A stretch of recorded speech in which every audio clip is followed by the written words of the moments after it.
Alright, here's how to change the brakes and rotors on a 2008 G35. This is the easy way. When you are a mechanic, you're really not doing anything incredibly mentally difficult. This is all about a test of strength and power and badassosity. Alright, anyway, start off, you want to loosen up those lug nuts. Don't take them off completely. Just need them loosened up so whenever you jack up your car here, under the little tab, the lug nuts will actually turn. So here we go. We got these things here. This is I don't know, 15, 20 bucks or something. These things save your life actually though, because when your car's up this high and you start to push and pull on those bolts later on, your car's going to fall over, and it's probably going to fall over on you, and kill you. And if you're not that lucky, then it falls on your rotor or something like that, and then your car's destroyed and everyone makes fun of you. Don't do it. Here you go. Take off all the bolts or lug nuts, and you get them all off right there. All right. You'll notice my car wheel is turned as far as it can to the right. You'll understand why later. Just make sure that your car, I'm on the right-hand side here, so I'm turning my car wheel all the way to the right to where the tire is coming out, and now this whole assembly underneath the wheel is also pointed in that direction as well. This is your rotor. This is your whole brake caliper and pistons and all sorts of good stuff. Okay, great. All right, there's your rotor again, another angle. There are only 4 bolts that we've got to take apart. They will be the hardest bolts you've ever taken apart in your life. The first one up here is this one. This top, he's got a little spongy hat here. He's got another one of his friends on the bottom side of him as well. There's also a bolt right behind the little spongy hat here. This is generally the beast. There's another bolt like this that is below as well. And let's see where we can see. So this is the bottom part. There's the upper part of that little hat, and then there's the lower part. So you got to get those 2 bolts. And there is the other one, the larger bolt that's going down on the bottom. And there's the other one as well. That's the one that goes into the little hat, the little spongy hat. There we go. Just those 4. Sounds easy, right? Wrong. Okay, 14 millimeter for the little bolts that go into the sponges. You just take that and pull those right off. There they are. Done. Easy, right? It can only get easier. Wrong. So, now, what this does is it allows us to take off this whole caliper here, which is going to have our pistons inside and all sorts of other cool mechanic-y sorts of terms. All we can do here, you see that's where I took off that bolt there. The other one up here is probably still on. I'm going to take it off. And boom. Now, some people talk about strapping this up and zip tying it or whatever. I've found that if I'm reasonably competent and careful, your mileage may vary, I can put it right up onto the top of this rotor and just have it sit there for now. So chill out, everybody. It's fine. It's not going anywhere. It's heavy as shit. Gravity is going to pull it to the core of the earth. Now, what we have here is the remaining part of the the rotor, bracket thing here, right? And that's held on by those other 2 massive bolts. So this is what's left. These bolts are off, and now we've got the 2 big daddy bolts. Now how are we going to get those off? Oh, there he is, springy. Oh, I'm going to show you how he springs. Boink, boink. Great, wonderful. All right, here they are.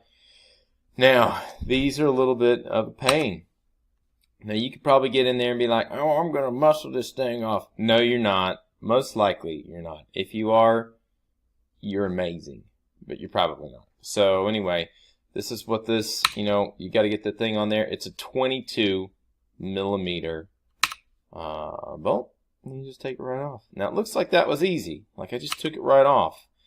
But really what I used here is a breaker bar. This is $20 from Home Depot. It's just a little bit longer, and that torque stuff, and Archimedes and all that kind of crap, those dudes were right. Like, you need something long to sort of help break this thing off. So here was the original size. You can see it's a little bit longer. This is worth the 20 bucks. Anyway, now you can see this thing actually pulls outside of the wheel well. Because I've got my car wheel turned to the outside. On the right hand side it's turned to the right, and so now I can actually get to it without being stuck underneath this. This is super freaking important. This is the difference between you getting this thing done or not.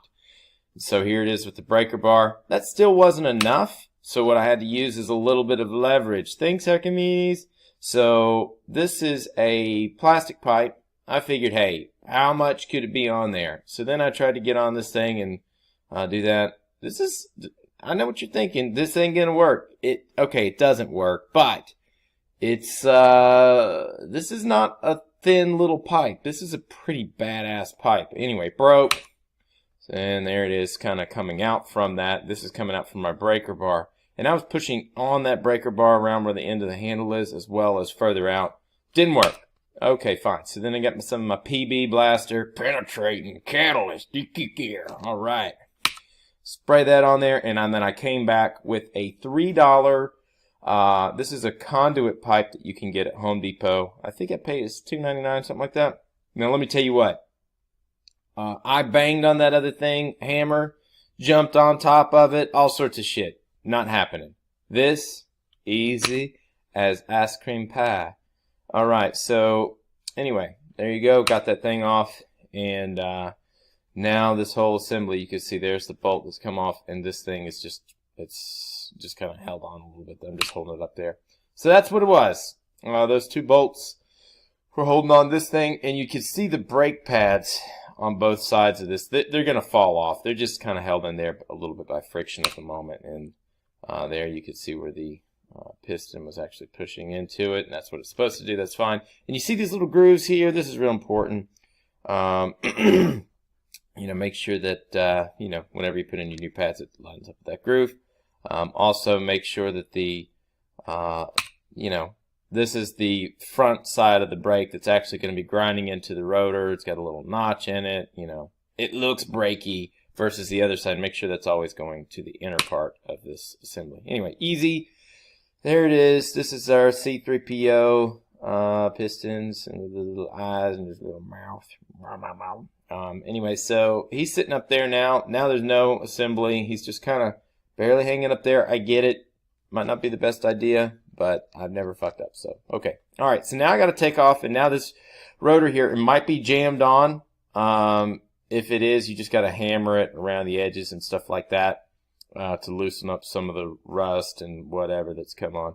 But for the most part, it's not held on by anything.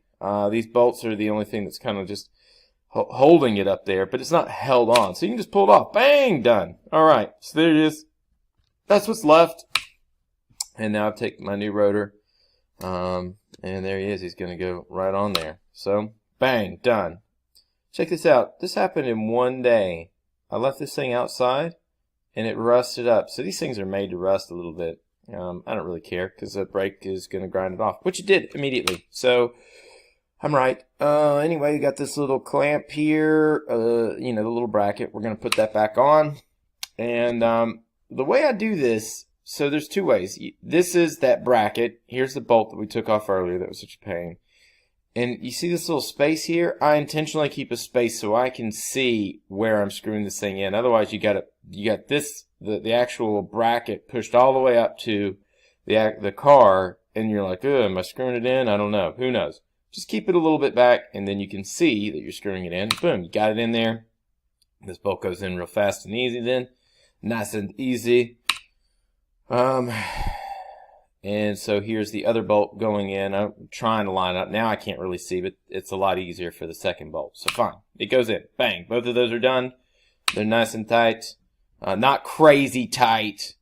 I mean, they're going to stay in. Anyway, here's the brake pad. Now I can put the new brake pad in, and it's going in those little notches. See the little notch down at the bottom of the top? Same thing that came out before.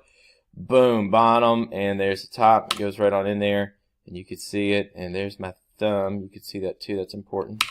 So there's one pad in. So you got to get another pad, right? So, and you see how like the pad kind of comes over the rotor. That's all fine. The rotor is not like in fully place yet. I just need to get the pads in, and then I'll screw with the rotor. It'll naturally come back anyway when you bolt everything else on. Anyway, here's the other pad. Notice a nice little plasticky thing on the outside. You could try to throw some of that brake grease stuff that they give you for $1 at O'Reilly or whatever. It's a waste. All right, now, just go ahead and see how those things are lining up. Put them right on in there and slide it on in. Perfect. Now, we got these pistons. These are one piston, there's another. These things have expanded as the brakes have lost their padding. You just got to squeeze them back. So, when you squeeze this thing back, it's squeezing back brake juice back into the system, aka that brake fluid stuff, that .3. So you just need to open your reservoir so you don't create compression in that whole system, so it can actually flow up in the case that it needs to come on back, which it does. All right, here is a 3-inch clamp, fairly inexpensive. And I just take the old brake pad and I put it on top just as some pressure to where I can squeeze this pad back into it itself, or this squeeze the piston back into itself. You can use a piece of wood or whatever. Brake pad works perfectly. So you can see me squeezing this thing in. Boom, there I am squeezing. Okay, so you can see I squeezed in the right-hand side. I also need to squeeze in the left. They need to be somewhat flush. You don't want to do this thing like super tight, but you can tell like when it's like, hey, I'm no longer like squeezing and probably just destroying stuff. Probably not going to happen without you really trying. But anyway, there you go. You can squeeze that. Makes it nice and flat, and boom. So see, they're all pushed in now. And now, at this point, you have the space to be able to put that thing back on the way you found it. Make sure you line up those bolts, which we do. See how it's kind of lined up there. I'm getting ready to put in the bolt. There it is. And same sort of technique as before, where I kind of pull this thing back, and you can see how this will save you 5 minutes, I bet, to do that. So anyway, do that. Same thing down here. He's going on in, and boom, that's it. Put Humpty Dumpty back together again. Going to tighten up these bolts. Man, the rotor looks terrible, but it's great. I promise. So you can see now, see the part of the brake pad that's like still coming off, or actually is right up around in there. He all goes back in. As soon as that thing comes back in, or gets screwed in, it's all fine. Anyway, we're going to close this guy back up. And there he is. He's all basically done. Put the wheel back on. And go ahead and screw them bolts on. You put those things on before you lower down the car now. Remember that. Tighten them up. Go, crisscross every other direction or something like you've always known. And so here's all the tools that we use. We use this as our lifesaver. This is our regular jack things here. This is my $3 breaker bar, which is awesome. It's better than a $100 breaker bar. All right. Here is a little ratchet. Here's my other breaker bar. I've got a ratchet here. I could have done it with just this. It would have been a little bit of a pain. These ratchets here just speed things up a bit, but I could have found like the right socket for both of those things and used just that. That's cool. Anyway, you have to have that clamp. That's important. And that's it. You're done. Congratulations. Now, whenever you get back into your car, your brakes are going to go all the way down to the ground. You just pump those things a few times, and then it'll sort of tighten up. And then as you're driving it, don't go 100 miles an hour and then try to test your brakes. Try to test them out at 10 miles an hour. Then go 20 and then slow down from that, and then 30. And what that does is it beds your brakes. It makes your brakes kind of grind into that rotor real nicely without you destroying something because you decided to go 100 miles an hour and slam on the brakes and try to test out this video. There you go. Bye.